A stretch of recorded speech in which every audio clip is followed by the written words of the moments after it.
உலகமெல்லாம் எனக்காதாயம் என வாழ்ந்தவர் மகிழ்ந்ததில்லை. ஆன்மாவே எனக்காதாயம் என வாழ்ந்தால் கவலை இல்லை. அழியும் செல்வம் சேர்ப்பதா அழிய ஆன்மாவை காப்பதா? இந்த கேள்விக்கு பதிலாய் வாழ்ந்தவர் யார்? அவரே புனித சவேரியார். அறிவும் திறனும் அமைவதில்லை, உறவும் நட்பும் தொடர்வதில்லை.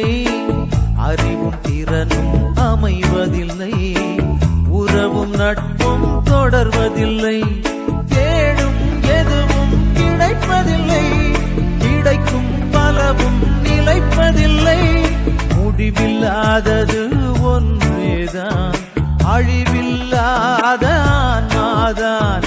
முடிவில்லாதது ஒன்றேதான், அழிவில்லாத. பாரதநாட்டின் அப்போஸ்தலரே, இரண்டாம் பவுல் அழைக்கப்பட்ட புனித சவேரியாரே, சவேரியாரே. இயேசு சாமி வார்த்தைகளை பேசி வந்த போதகரே, இறையரசின் தூதுவரே சவேரியாரே. இஞ்ஞாசியார் கண்டெடுத்த இயேசு சபை மாமுனியே, இறைவன் தந்த அருங்கொடையே சவேரியாரே.